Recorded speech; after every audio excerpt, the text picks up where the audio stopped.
नमस्कार, स्वागत है आप सभी का आपके अपने YouTube चैनल एन विशा क्लासेस में। साथियों, आज हम सभी अध्ययन करेंगे बीएड द्वितीय सेमेस्टर के चतुर्थ प्रश्न पत्र समावेशी शिक्षा के बारे में। तो आज हम समावेशी शिक्षा के अंतर्गत इकाई आपकी 2 चल रही है और इस इकाई 2 के अंतर्गत आज हम अध्ययन करेंगे विशिष्ट शिक्षा। हमने आपको कहा था कि विशिष्ट शिक्षा पढ़ने से पहले आप सभी जो विशिष्ट बालक हैं, जो विशिष्ट बालक में जो प्रतिभाशाली बालक हैं, इसके बाद जो दिव्यांग बालक हैं, इनका आप अध्ययन कर लीजिएगा। और लिंक हमने आपको डिस्क्रिप्शन बॉक्स में दिया था पिछले वीडियो में, तो आपने देख लिया होगा आशा करता हूं, और नोट्स बना लिया होगा। उसके बाद आज हम अध्ययन करेंगे विशिष्ट शिक्षा कि विशिष्ट शिक्षा क्या है, विशिष्ट शिक्षा की विशेषता क्या है, विशिष्ट शिक्षा का अर्थ, परिभाषा, विशिष्ट शिक्षा के उद्देश्य, विशिष्ट शिक्षा की आवश्यकता, इन्हीं की चर्चा आज की इस क्लास में हम करेंगे। तो कापी पेन उठा लीजिए और हमारे साथ तैयार हो जाइए अध्ययन करने के लिए, और मन ला करके अध्ययन करिए। क्योंकि जो पेपर आपका समावेशी शिक्षा का आ रहा है, यह बहुत ही समझ लीजिए तो आपको ऐसे प्रश्न घुमा करके देगा कि आपको समझ नहीं आएगा कि इसका मतलब मैं लिखूँ तो लिखूँ क्या। इसलिए क्लास अच्छे से देखते रहिए, इसकी वीडियो को न किया करिए या फिर आप फॉरवर्ड करके ना देखा करिए। तो फॉरवर्ड करके देखेंगे तो मैं हर चीज़ आपको लिख करके नहीं बताता हूँ। कुछ लोग क्या करते हैं कि इसी एक वीडियो खोलेंगे, इसी शॉट ले लेंगे, फिर उसके बाद फिर देखेंगे आगे कहाँ लिखा हुआ है, फिर इसी शॉट ले लेंगे और नोट्स बना लेते हैं। लेकिन मैं क्या करता हूँ, मैं कुछ ये लेक्चर के माध्यम से बताता हूँ, तो वो चीज़ आपको फिर नहीं समझ में आ पाएंगी। ठीक है, इसलिए पूरा वीडियो देखते रहिए। बात करेंगे विशिष्ट शिक्षा की। जैसा कि आप सभी देख सकते हैं कि लिखा हुआ विशिष्ट शिक्षा का अर्थ ये है परिभाषा।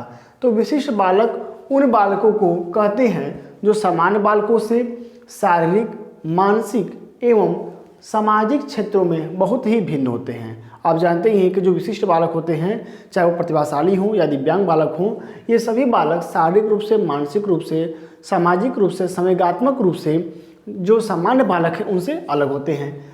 आगे कह रहा है इन बालकों को दी जाने वाली शिक्षा, इन बालकों मतलब जो विशिष्ट बालक हैं, विशिष्ट बालकों को दी जाने वाली शिक्षा को हम विशिष्ट शिक्षा कहते हैं। ठीक है, एक लाइन में अगर बात करें तो जो शिक्षा विशिष्ट बालकों के लिए बनाई गई है, जो शिक्षा विशिष्ट बालकों को प्रदान की जाती है, उसे विशिष्ट शिक्षा कहते हैं। आगे देखेंगे विशिष्ट शिक्षा विशेष रूप से तैयार किया गया एक वैकल्पिक शैक्षिक अनुदेशन है, जिसमें विशेष शैक्षणिक गतिविधियों, विशेष पाठ्यक्रम और विशेष शिक्षक के द्वारा विशेष आवश्यकता वाले बालकों को शिक्षा अधिगम कराया जाता है।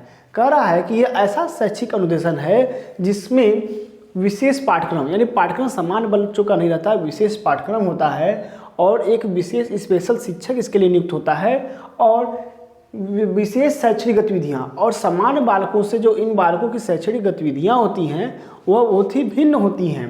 ठीक, और विशेष आवश्यकता वाले बालक, यानी कि जो बालक विशेष आवश्यकता वाले हैं, जो विशिष्ट बालक हैं, उनको हम शिक्षा अधिगम कराते हैं विशिष्ट शिक्षा के तहत। इस विशिष्ट शिक्षा का अर्थ हो गया। अब परिभाषा की हम बात करें तो एक परिभाषा है, ये कर्क महोदय के अनुसार, ठीक है, कर्क महोदय के अनुसार परिभाषा है। इन्होंने कहा कि विशिष्ट शिक्षा शब्द शिक्षा के उन पहलुओं को इंगित करता है जिसे दिव्यांग एवं प्रतिभाशाली बच्चों के लिए प्रयोग किया जाता है। कहने का अर्थ यह है कि विशिष्ट शिक्षा जो शब्द है, यह इंगित करता है कि विशिष्ट शिक्षा 2 लोग को प्रदान करनी चाहिए। किनके लिए? या तो प्रतिभाशाली बच्चों के लिए, या तो जो बालक दिव्यांग हैं उनके लिए। ठीक, इन 2 बालकों के लिए यह विशिष्ट शिक्षा प्रदान की जाती है। इनका प्रयोग जो किया जाता है विशिष्ट शिक्षा शब्द का, तो यह मन में बैठ जाता है कि या तो प्रतिभाशाली बालक होगा या तो बालक दिव्यांग होगा। लेकिन औसत बालकों के लिए यह प्रयुक्त नहीं होता है। यानी जो एवरेज चाइल्ड हैं, जो नॉर्मल बालक हैं, सामान्य बच्चे हैं, उनके लिए विशिष्ट शिक्षा शब्द का प्रयोग नहीं होता है। यह कर्क महोदय की सबसे छोटी परिभाषा है। आगे देखेंगे हल्हन व काफमैन के अनुसार। हल्हन व काफमैन महोदय ने कहा, क्या कहा देखते हैं। इन्होंने कहा कि विशिष्ट शिक्षा का अर्थ, इन्होंने कहा कि विशेष शिक्षा का अर्थ विशेष रूप से तैयार किए गए साधनों द्वारा विशिष्ट बालकों को प्रशिक्षण देना है। यानी कि विशेष बालकों को विशेष साधनों के द्वारा प्रशिक्षण दिया जाता है। किसमें? विशिष्ट शिक्षा में। यही कह रहे हैं कि विशेष शिक्षा का अर्थ है कि विशेष रूप से तैयार किए गए साधनों द्वारा विशिष्ट बालकों को प्रशिक्षण देना है। इसके लिए विशिष्ट साधन की आवश्यकता होती है, विशेष अध्यापक तकनीक की आवश्यकता होती है, सामग्री की आवश्यकता होती है, सुविधा की आवश्यकता होती है। यानी इन्होंने कहा कि विशेष शिक्षा का अर्थ है कि विशेष रूप से तैयार किए गए साधनों के द्वारा विशेष बालकों को प्रशिक्षण देना, और ये प्रशिक्षण देने के लिए विशिष्ट साधनों, विशिष्ट तकनीकों, विशेष अध्यापक तकनीक की आवश्यकता होती है। यह परिभाषा दी है हल्हन व काफमैन ने, आसान परिभाषा है, ठीक। और सबसे लास्ट परिभाषा है दिव्यांग शिक्षा अधिनियम के अनुसार। दिव्यांग शिक्षा अधिनियम ने परिभाषा दी है, विशिष्ट शिक्षा विशेष रूप से निर्मित किया गया एक अनुदेशन है। अनुदेशन की बात यहाँ पर भी आई थी और यहाँ पर भी अनुदेशन की बात की जा रही है। कह रहा है कि विशिष्ट शिक्षा विशेष रूप से तैयार किया एक अनुदेशन है जो दिव्यांग बच्चों की आवश्यकताओं की पूर्ति करता है। चूँकि दिव्यांग बालकों की आवश्यकताएं सामान्य बच्चों से अलग होती हैं। सामान्य बच्चों की कई सारी आवश्यकताएं, रुचि, आकांक्षाएं होती हैं, लेकिन दिव्यांग बालकों की मुझे लगता है सिर्फ दो ही आवश्यकता है। पहला है कि उनको सम्मान मिले, उनको हे दृष्टि से न देखा जाए, सम्मान में उनको बराबर का दर्जा मिले, और दूसरा कि वह अपनी आवश्यकताओं की पूर्ति कर सके। इसके लिए उनके पास कला कौशल में उनको निपुण बनाया जाए। सिर्फ उन्हें ऐसा लगता है कि अगर हम मूलभूत आवश्यकता की बात करें तो ये दो हैं। तो वही कह रहा है कि जो दिव्यांग बच्चों की आवश्यकताओं की पूर्ति करता हो, अब इसमें कक्षा अनुदेशन, गृह अनुदेशन, चिकित्सालय व संस्थानिक अनुदेशन शामिल हैं। यानी कि विशेष शिक्षा जब हम प्रदान करते हैं तो इसमें हम कक्षा अनुदेशन को भी शामिल करते हैं, चिकित्सालय व संस्थानिक अनुदेशन को शामिल करते हैं, और गृह अनुदेशन मतलब इंस्ट्रक्शन से है, निर्देश से है, ठीक है। यानी घर में निर्देश प्रदान किया जाता है, विद्यालय में निर्देश प्रदान किया जाता है, कक्षा में निर्देश प्रदान किया जाता है। विशिष्ट शिक्षा के तहत उनको हमेशा सिखाया जाता है, ऐसे नहीं ऐसे करना चाहिए, इस तरह को इसको इस तरह पकड़ना चाहिए, इसके साथ ऐसा व्यवहार करना चाहिए, बुरा नहीं मानना चाहिए। इस तरह का अनुदेशन को समय समय पे हर जगह प्रदान किया जाता है। यह दिव्यांग शिक्षा अधिनियम के अनुसार ये बात कही जा रही है। तो स्क्रीनशॉट ले लीजिए, किनारे हट जाता हूँ, फिर हम बात करेंगे इसकी विशेषता की, ठीक है। हो गया होगा उम्मीद करता हूँ। चलिए, तो मैं अब बात करूँगा इसकी विशेषता की कि विशिष्ट शिक्षा की विशेषता क्या है, ठीक है। देखिए, परीक्षा की आप बात पूछते हैं कि सर परीक्षा कब होगी, तो परीक्षा देखिए मैंने कहा कि हनुमान जी की पूंछ की तरह, जैसे हनुमान जी की पूंछ बढ़ती है उससे विद्यापीठ के एग्जामिनेशन फॉर्म की डेट बढ़ती है। तभी डेट तो बढ़ ही रही है। अभी आपका कल तक फॉर्म जमा होगा और एग्जामिनेशन फॉर्म जमा होने के बाद तब पता हो सकेगा कि परीक्षा कब होगी। लेकिन ये मान लीजिए कि अगस्त के प्रथम सप्ताह में मुझे पूरी उम्मीद है कि परीक्षा होगी, ठीक है। और प्रमोट होने वाली बात जो है, अगर प्रमोट हो जाते हैं तो कोई बात ही नहीं है, लेकिन हर यूनिवर्सिटी परीक्षा ले रही है तो यह यूनिवर्सिटी भी परीक्षा लेगी है। मैं आपसे बार बार कह रहा हूँ, लेकिन कुछ लोग कहना है कि सेशन मैनेज करने के लिए प्रमोट होंगे, लेकिन इस चक्कर में बिल्कुल मत पड़िए। मैं भी कहता हूँ कि अगर 1% भी अगर परीक्षा होने की उम्मीद है तो आप मन ला करके अध्ययन करते रहिए, ठीक है। तो चलिए, हम बता रहे थे आपको क्या कि विशेषता, विशिष्ट शिक्षा की विशेषता क्या है, विशेषता, ठीक है। हेडिंग मान लीजिएगा कापी में, विशेषता। और क्लास को शेयर आप लोग जरूर किया करिए, क्योंकि कल मैं एक महाविद्यालय में गया था, वहाँ के बीएड वाले छात्रों ने कहा कि सर मुझे तो पता ही नहीं है कि आपका चैनल भी चलता है, तो क्लास को शेयर आप करते नहीं हैं। यह बहुत ही बड़ी गलती है आप सभी के जो ऑनलाइन पढ़ते हैं, जो भी महाविद्यालय में हैं, अपने सभी महाविद्यालय के छात्रों के ग्रुप में इसको शेयर किया करें, जिससे कि उनको भी इसका लाभ मिल सके। अब उनके पास जाएगा तो वो दूसरे को भेजेंगे, अपने मित्र को भेजेंगे जो दूसरे कॉलेज में पढ़ रहा है, तो इस तरह से हमारा परिवार और बढ़ेगा। तो बढ़ाने का प्रयास कीजिए, घटाने का प्रयास मत करिए, ठीक है। क्योंकि हम आपके लिए लगे हुए हैं, समय निकाल करके आते हैं, तो आप भी हमारे समय की कीमत को समझते हुए हमारा सहयोग करते रहिए। तो विशेषता की बात कर रहा था, सबसे पहली विशेषता तो यह है कि यह जो विशिष्ट शिक्षा है, यह विशेष बालकों में यानी विशिष्ट बालकों में और सामान्य बालकों में अंतर स्पष्ट करता है। तो सबसे पहले इसकी विशेषता मैं कम शब्दों में लिखूंगा कि अंतर स्पष्ट करना, ठीक है। अंतर स्पष्ट करना, यानी कि यह क्या करता है, सामान्य बालकों में और विशिष्ट बालकों में अंतर स्पष्ट कर देता है। क्योंकि जो बालक विशिष्ट शिक्षा ग्रहण करने आएगा तो पता हो जाएगा कि हाँ भाई विशिष्ट विद्यालय में जा रहा है, विशिष्ट शिक्षा ले रहा है, यानी क्या है, यह सामान्य बालक से अलग है, तो अंतर ही स्पष्ट हो गया।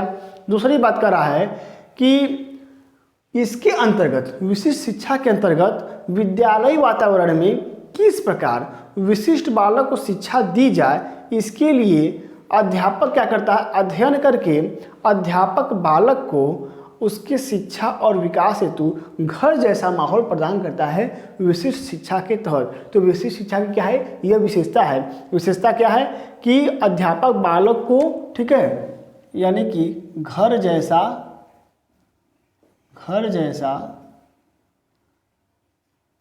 रुचिकर, ठीक है, रुचिकर वातावरण, यानी कि बालक अपना विकास कैसे कर सकता है, ठीक है। तो यह चीज़, इसके लिए विद्यालय वातावरण में विशिष्ट शिक्षा बालक को किस प्रकार दी जाए, इसके विषय में अध्यापक क्या करता है, अध्ययन करता है। और अध्ययन करने के बाद उसको एक घर जैसा माहौल प्रदान करता है कि बालक उबे नहीं, उसको बिल्कुल यहाँ बुरा न लगे और वह अपना अध्ययन कर सके। तो वही चीज़ कर रहा है कि अध्यापक बालक को उसके शिक्षा और विकास के लिए घर जैसा रुचिकर वातावरण प्रदान करता है, जो कि विशिष्ट शिक्षा की विशेषता है, ठीक है। आगे देखेंगे हम तीसरा जो है वह तकनीक की बात है। विशेषता में तकनीकी शिक्षण विधियाँ, यहाँ पर विशिष्ट शिक्षा में तकनीकी टेक्नोलॉजी का प्रयोग होता है। विशिष्ट शिक्षा में तकनीकी शिक्षण विधियाँ और शिक्षण सामग्री का प्रयोग होता है, ठीक है। इसका तकनीक से पूर्ण शिक्षण विधि, ठीक है, शिक्षण विधि। विशिष्ट शिक्षा में तकनीक से पूर्ण शिक्षण विधि का प्रयोग होता है, जैसे प्रोजेक्टर है, चार्ट है, ग्लोब है और मशीन है, इत्यादि मशीनें कई सारी हैं जिनका तो नाम हम भी नहीं जानते हैं। इन सभी मशीनों के द्वारा, यंत्रों के द्वारा क्या होता है, शिक्षण प्रदान किया जाता है बालक को। तो ये कह रहा है कि तकनीक से पूर्ण शिक्षण विधि व शिक्षण सामग्री, ठीक है। शिक्षण सामग्री भी क्या होता है, यहाँ पे मौजूद होता है विशिष्ट शिक्षा प्रदान करने के लिए बालकों को, ठीक। तो अब आगे बात करेंगे, यह शोध उन्मुख है। शोध उन्मुख का मतलब यह है कि यह एक शोध का विषय है कि किस प्रकार से विशिष्ट बालकों को शिक्षा दी जाए कि वे कम समय में, ठीक है, कम समय में थोड़ी मेहनत करके अच्छे से अध्ययन कर सके, शिक्षण कार्य उनका संपादित किया जा सके। तो यह क्या है, यह शोध उन्मुख है। हम लिखेंगे कम शब्दों में, बताया आपको कि यह शोध उन्मुख है, यानी कि शोध की तरह यह बढ़ रहा है, शोध उन्मुख है, ठीक। यह क्या है, शोध उन्मुख है, यानी यह शोध की तरह बढ़ रहा है, ठीक। आगे देखेंगे पांचवा हमारा कि यह तकनीक पर निर्भर है। क्योंकि अगर हम यहाँ से टेक्नोलॉजी को हटा देंगे विशिष्ट शिक्षा में, तो विशिष्ट शिक्षा में क्या हमारे पास रह जाएगा, कुछ नहीं रह जाएगा, कोई यंत्र नहीं रह जाएगा, सिर्फ मुंह से पढ़ाना रहेगा। तो मुंह से कोई कितना बोल बोल के पढ़ाएगा। तो यही कह रहा है कि यह जो शिक्षा है यह तकनीक, ठीक है, या तकनीकी कर लेंगे, तकनीकी पर निर्भर है। चूँकि इसमें कई सारे बताया कि यंत्रों का प्रयोग होता है, ठीक। जैसे कि किसी को सुनाई नहीं दे रहा है तो कान सुनने वाली मशीन आ गई, ठीक। ये क्या है, टेक्नोलॉजी है। ब्रेल लिपि है तो ब्रेल लिपि पंचकार वाली एक मशीन आती है जो कि किताबें छपाई करती है छेद कर करके। अगर वो नहीं रहेगी तो कैसे छपाई हो पाएगी किताब की, इत्यादि चीज़ें हैं। और एक छड़ी आती है, ठीक है, सफ़ेद रंग की छड़ी आती है जो बालक दृष्टिहीन होते हैं उनके लिए। तो ये सब क्या, उसमें कई सारी अब विशेषताएँ हो गई हैं छड़ी में भी। तो धीरे धीरे टेक्नोलॉजी के प्रयोग से चीज़ों को बेहतर बना जा रहा है, इसीलिए क्या है, यह तकनीक पर निर्भर है। अच्छा, आगे है कि यह जो विशिष्ट शिक्षा है इसकी छठवीं विशेषता है कि यह विकासोन्मुख है। विकासोन्मुख का मतलब है क्योंकि यह सभी बालकों के विकास से संबंधित है, हमेशा तत्पर रहती है किस तरह से बालक का विकास किया जा सके, ठीक है, शारीरिक विकास, सामाजिक विकास किया जा सके। इसीलिए क्या है, यह विकासोन्मुख भी है, यह विकासोन्मुख, ठीक है। विकासोन्मुख का मतलब होता है विकास की तरफ उन्मुख, ठीक है, यानी विकास की तरफ अग्रसर, यह विकासोन्मुख है, ठीक। यानी यह बालक के विकास से संबंधित है, बालक के विकास की बात हमेशा यह करता है विशिष्ट शिक्षा, ठीक है। आगे है सातवां, यह जो विशिष्ट शिक्षा है यह दो प्रकार के बालकों के लिए कार्य करता है। उन्हें बताया कि प्रतिभाशाली बालक के लिए और एक जो दिव्यांग बालक हैं, ठीक है, हैंडीकैप बालक हैं, उनके लिए काम करता है, ठीक। तो यही चीज़ कह रहा है कि विशिष्ट शिक्षा दोनों प्रकार के बालकों के लिए कार्य करता है, यानी दोनों प्रकार के बालक के लिए उपयोगी, ठीक है, बालकों के लिए उपयोगी है। ये समझ में आ रहा होगा आप सभी को। तो यह हो गई इसकी विशेषता। ठीक, स्क्रीनशॉट लेना चाहते हैं तो ले लीजिए, फिर अभी मैं आपको आवश्यकता बताऊंगा। ठीक, चलिए किनारे हट जाता हूँ, थोड़ा ले लीजिए अच्छे से, ताकि आपको बाद ये ना करना पड़े कि समय नहीं मिल पाता है इस हिसाब से लेने का। हो गया होगा उम्मीद करता हूँ, वो ज़्यादा तो है नहीं। अब हम बात करेंगे विशेषता के बाद की आवश्यकता, कि क्या आवश्यकता है विशिष्ट शिक्षा की। हम विशिष्ट शिक्षा क्यों प्रदान करना चाहते हैं, विशिष्ट शिक्षा की आवश्यकता क्यों है, समान शिक्षा के तहत क्यों नहीं शिक्षा प्रदान कर सकते। तो हेडिंग बना लीजिएगा आवश्यकता। ठीक है, आवश्यकता। कहा गया कि आवश्यकता ही आविष्कार की जननी है, तो आवश्यकता के बारे में पढ़ेंगे। देखिए, आवश्यकता के बारे में अगर मैं बात करूं तो आवश्यकता बहुत ही छोटे शब्दों में आपको बताऊंगा, लगभग 6 या 7 आवश्यकताएं हैं। ठीक है, तो देखिए सबसे पहली आवश्यकता तो ये है कि यह जो विशिष्ट शिक्षा है ये इसलिए प्रदान की जाती है कि जो बालक हैं, जो बालक विशिष्ट बालक हैं, वह समान विद्यालयों में सामान्य बालकों के साथ समान जो कक्षा चलती है उसमें लाभ नहीं उठा पाते, उसमें उनको शिक्षण कार्य नहीं किया जा सकता सही ढंग से, इसीलिए उनके लिए विशिष्ट शिक्षा की आवश्यकता पड़ती है। तो सबसे पहला यही हो गया, क्या अब लिख लीजिएगा आप। ठीक, पहला यही है कि ये बालक समान विद्यालय कक्षाओं में समान शिक्षा के द्वारा शिक्षा ग्रहण नहीं कर पाते हैं, उनको असुविधा होती है, इसलिए विशिष्ट शिक्षा की आवश्यकता पड़ती है। ठीक, आगे है दूसरा समाज की बात। समाज में समायोजित होने के लिए क्या होता है, असहजता होती है। अगर वे सामान्य बालकों के साथ अध्ययन करेंगे तो समाज में समायोजित नहीं हो पाते हैं।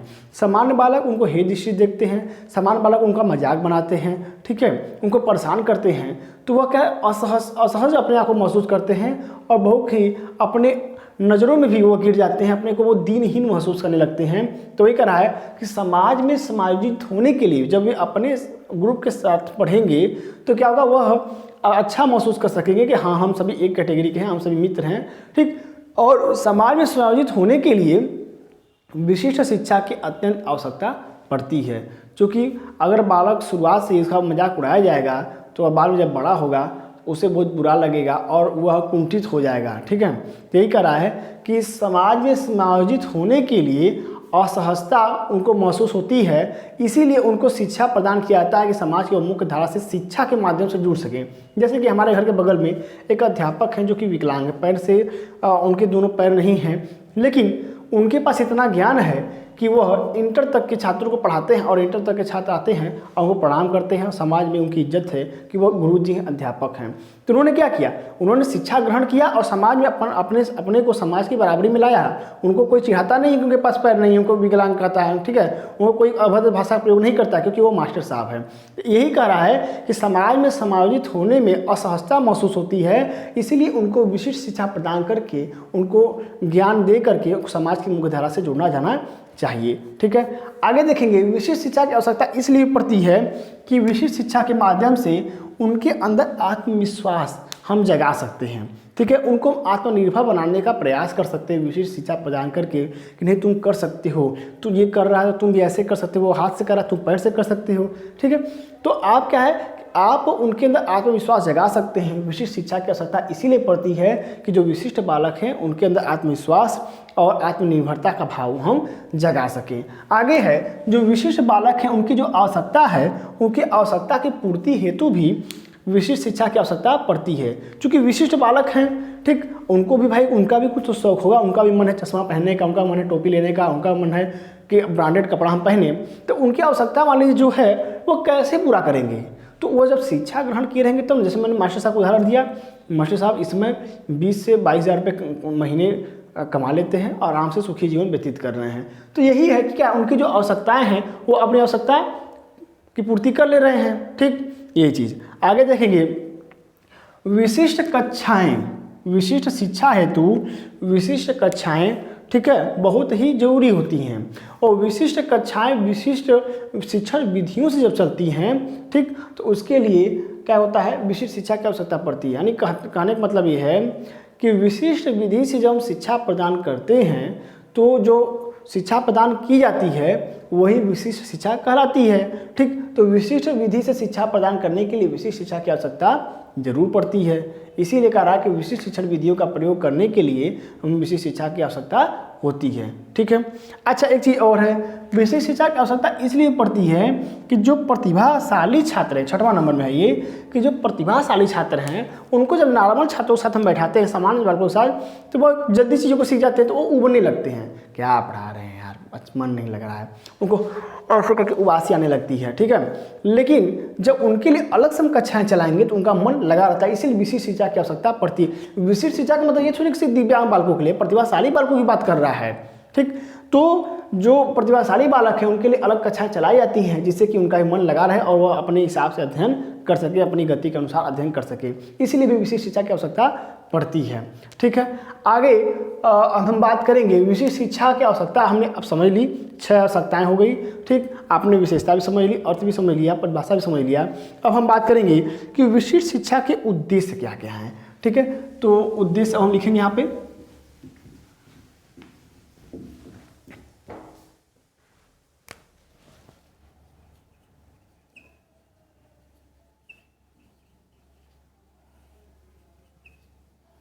उद्देश्य। ठीक है। उद्देश्य की बात करेंगे अब। जैसा कि आप देख सकते हैं, हमने यहाँ पे उद्देश्य लिखा हुआ है। ठीक है। और उद्देश्य में सबसे पहला हमारा उद्देश्य है कि विशिष्ट शिक्षा इसलिए प्रदान की जाती है क्योंकि समाज में एक नकारात्मक दृष्टिकोण फैला हुआ है विशिष्ट बालकों के प्रति। हमने कहा कि किसी घर का विशिष्ट बालक मान लीजिए हो जाता है, उसको देख कर के लोग नाक भौं सिकोड़ते हैं, कहते हैं बेचारा क्या कर पाएगा। ठीक है। उसको पहले ही बेचारा कह देंगे, उसको मतलब आत्मविश्वास उसको बढ़ा नहीं सकते, उसको और घटा देंगे बेचारा कह के, बेचारा तो कुछ नहीं कर सकता, इसके पास तो अंगूठा इसका कट गया, अंगूठा ही नहीं इसके पास, क्या कर पाएगा। ठीक है। तो ऐसे जो भावनाएं हैं, ऐसे जो दृष्टिकोण हैं, ठीक है, ऐसे जो लोगों के वक्तव्य हैं, इनमें परिवर्तन हेतु विशिष्ट शिक्षा बनाई गई है। विशिष्ट शिक्षा का उद्देश्य यही है, ठीक है, कि समाज के दृष्टिकोण को बदला जाए, विशिष्ट बालक भी कुछ करके दिखा सके, जिससे कि लोगों को लगे कि नहीं, जैसे कि हमने बताया कि अभी IAS का जो रिजल्ट आया था उसमें क्या थी, 3 लड़कियां थी। ठीक। अब 3 लड़कियों ने क्या किया, अब लोग कहेंगे कि लड़की होना जो कहते हैं कि गुनाह है, लड़की होना ठीक नहीं है। अब क्या उनकी भावनाओं में क्या परिवर्तन होगा, उनके दृष्टिकोण परिवर्तन होगा कि लड़कियां भी कुछ कर सकती हैं। और वाकई में लड़कियां तो बहुत ही आगे जा रही हैं, क्योंकि लड़कों को यही लगता है कि हम क्या है कि हम बलवान हैं, हम सामर्थ्य रखते हैं, लेकिन सिर्फ ये भ्रम में है, ऐसा है नहीं। तो वही चीज़ यहाँ पर भी है कि जो समाज का दृष्टिकोण है उसमें परिवर्तन हेतु विशिष्ट शिक्षा आवश्यक होती है, और इसका ये उद्देश्य है कि समाज के दृष्टिकोण में बदलाव लाया जाए विशिष्ट शिक्षा के माध्यम से। दूसरा उद्देश्य है विशिष्ट बालकों की क्षमता का पता लगाकर विकास करना। विशिष्ट शिक्षा का दूसरा ये उद्देश्य है कि जो विशिष्ट बालक हैं उनके अंदर क्या कमियां हैं, क्या उनके अंदर क्षमता है, इसका पता लगाया जाए और पता ला करके उसका विकास किया जाए। जो उनके अंदर गुण है, मान लीजिए कोई बालक है जो कि बहुत अच्छा गा सकता है, तो उसको गायकी के क्षेत्र में और आगे बढ़ाया जाए। ठीक है। उसको एक स्टेज प्रदान किया जाए जिससे कि वह अपनी कला प्रदर्शन कर सके। आगे नियमित कक्षाओं में पढ़ने के अवसर प्रदान करना, यानी विशिष्ट बालक जो कोई जैसे तुला रहा है, ठीक है, उसको विभिन्न शिक्षण विधियों के माध्यम से उसको हम नियमित कक्षाओं में सामान्य बालकों के साथ अध्ययन करने के लिए तैयार कर सकें। ठीक है। यह उद्देश्य होता है किसका, आपके तीसरा है नियमित का। ठीक। नियमित कक्षाओं में पढ़ने के अवसर प्रदान करना मतलब यही है कि यह उद्देश्य होता है आपके विशिष्ट शिक्षा का कि नियमित कक्षाओं में पढ़ने के लिए अवसर प्रदान किया जाए विशिष्ट बालक को। आगे देखेंगे समाज की मुख्य धारा से जोड़ना। विशिष्ट शिक्षा का उद्देश्य यही है कि बालक को समाज की मुख्य धारा से जोड़ सकें, बालक भी आगे जा कर के कुछ कर सके, इसकी वह योग्य बन सके, लोगों के साथ उठ सके, बैठ सके। ठीक है। तो यही कह रहा है कि समाज की मुख्य धारा से जोड़ना विशिष्ट शिक्षा का एक उद्देश्य है कि बालक भी समान लोगों के साथ बैठ सके, समाज में अब जो मान सम्मान पूर्वक जीवन व्यतीत करते हैं, ठीक है, उस तरह वह भी व्यतीत कर सके। आगे बालक का सर्वांगीण विकास करना। देखिए ये जो सर्वांगीण विकास है, ये तो चाहे सामान्य शिक्षा हो चाहे विशिष्ट शिक्षा हो, हर शिक्षा का उद्देश्य होता है कि बालक का संपूर्ण विकास किया जाए। आगे है शिक्षा का सार्वभौमिकरण करना। शिक्षा का सार्वभौमिकरण करने का मतलब ये है कि बालक चाहे विशिष्ट हो या सामान्य हो, ठीक, हर बालक तक शिक्षा पहुँचे। ठीक है। यही शिक्षा का सार्वभौमिकरण कहलाता है, मैंने आपको पढ़ाया भी है। तो शिक्षा का सार्वभौमिकरण करना विशिष्ट शिक्षा का उद्देश्य है कि बालक क्या कर सके, हर बालक तक शिक्षा पहुँच सके। आगे देखेंगे भविष्य में बेहतर जीवन जीने के लिए कौशल का ज्ञान प्रदान करना। चूँकि बिना कौशल के जो विशिष्ट बालक है, चाहे सामान्य बालक कोई भी है, अगर आपके हाथ में कौशल नहीं है तो आपकी आय व्यवस्था क्या होगी, प्रभावित जरूर होगी। ठीक, तो वही चीज़ कह रहा है कि हाथ में कौशल होना बहुत ही आवश्यक है, जिससे कि भविष्य का जो जीवन यापन है वह बहुत बेहतर ढंग से हो सके। जैसा कि मैंने आपको भी मास्टर साहब को उदाहरण दिया है, ठीक, क्योंकि उनके पास क्या है, कौशल है, उनके पास पढ़ाने टीचिंग स्किल है, पढ़ाने के तरीके, पढ़ाने के कौशल है, शिक्षण कौशल है, उसका उपयोग कर रहे हो।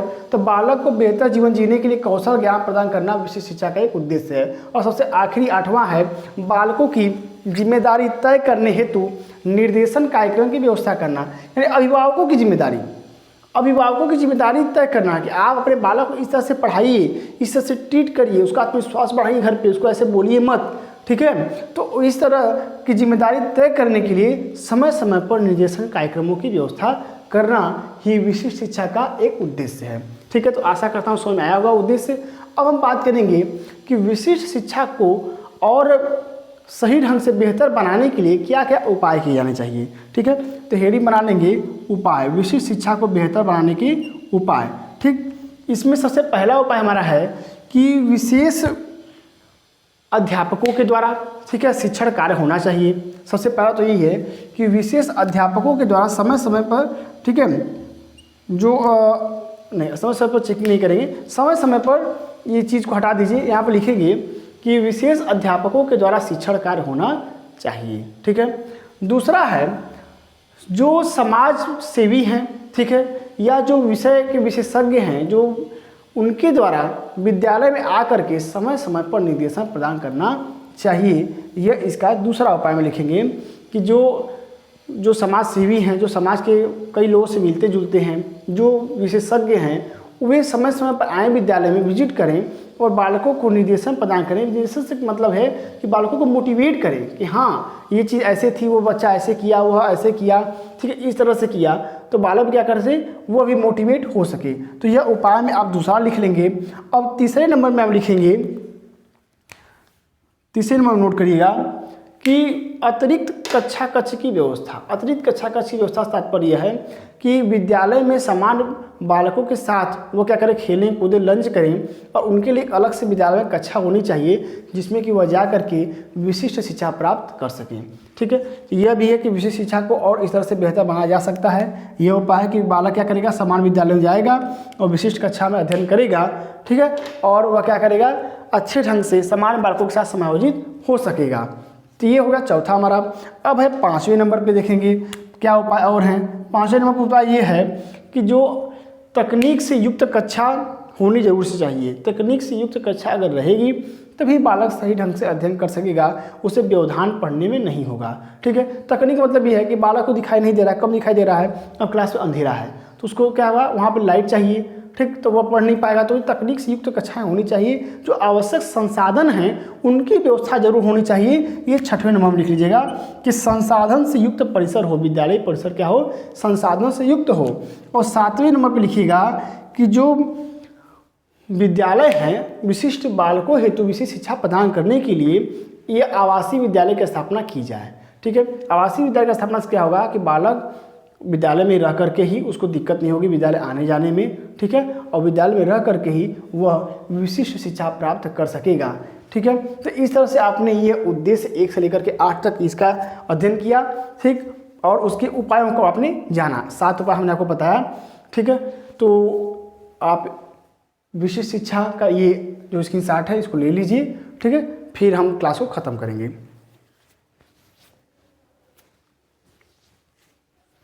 चलिए, उम्मीद करता हूँ कि यह आपको विशिष्ट शिक्षा के उद्देश्य समझ में आया होगा, उपाय भी आपने जान ही लिए हैं। ठीक है, तो क्लास अच्छी लगे तो इसको शेयर जरूर करिए। इसी के साथ मैं तेज मिश्रा आपसे विदा लेता हूँ। धन्यवाद।